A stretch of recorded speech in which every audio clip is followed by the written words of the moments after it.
Mike, I mean, probably no getting away from it. That's a tough night.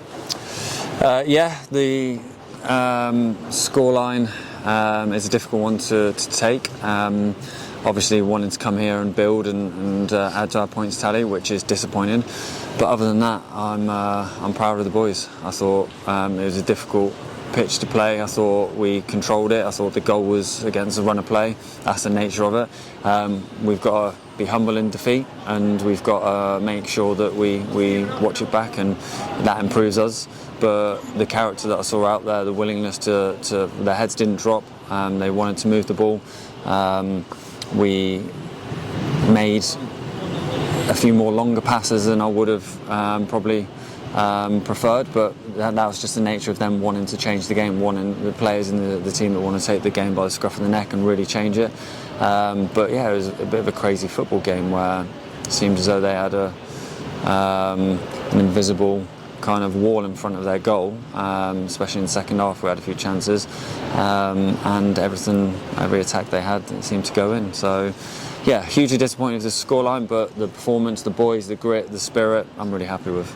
You had a lot of possession, 71%, I think. Do you feel you did enough with that before? I mean, because you had a lot of chances, but most of them came after the fourth goal, though, would you say? I say, yeah, in terms of getting into the final third, we weren't clinical enough, and we weren't clean enough. And I thought we entered the final third quite comfortably, but then it broke down in our transition. We didn't have the rest defence where we wanted it, but we've got to accept that. The lads' quality will differ, and I can completely accept that. But it's their desire, their intention, the preparation before every action is what I'll judge them on, and I could see a real intent there, and it just didn't come off. You had to change goalkeepers again. Of course, I mean, looking at the goals, I can't think of any that Nathan Harness could have done it more with. But does that disrupt things a little? Well, listen, this is football. It happened on Saturday, and we managed to go through it. And I thought Nath come in, and again, we're going to have to watch it back. But I thought, and on the whole, he did really well. And I thought that there was a multitude of reasons. But yeah, of course, we wanted to in our final third entries, more clear-cut opportunities, of course. And then when we are presented with opportunities, we want to put them away. But it wasn't meant to be, and we've got to reflect. But again, like I say, being humble, they're good at what they do. They keep the ball alive around the box. They're big, they're physical, they're organised, and we've got to accept that and move on.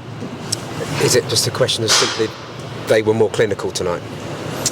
Well, yeah, clearly the scoreline kind of addresses that, but.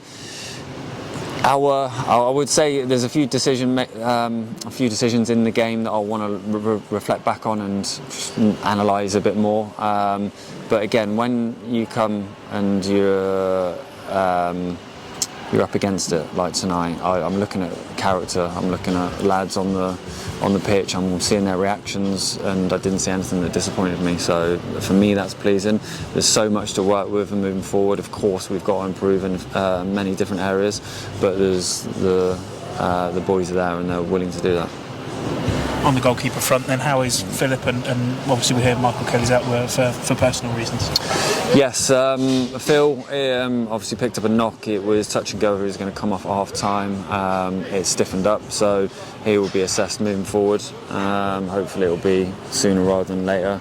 And yeah, Cal's had a family incident, so I thought with him, and hopefully everything's okay, and it opens the door for Nath, which, like I say, he come in, and it's a difficult night for everybody in the whole group, but it can't take away. I thought he did a lot of things with a lot of confidence, so it's pleasing. And we've seen your teams bounce back from difficult nights, difficult performances, and tough defeats, but Saturday's one of those where you're going to be wanting to put it right again. Yeah, hugely. And again, for me, I'd much prefer to take a 4-0 scoreline rather than a close 71% possession, and then we lose it off one little mistake or goal. We get all of our bad luck in one hit. So hopefully we can dust ourselves down and go again on Saturday.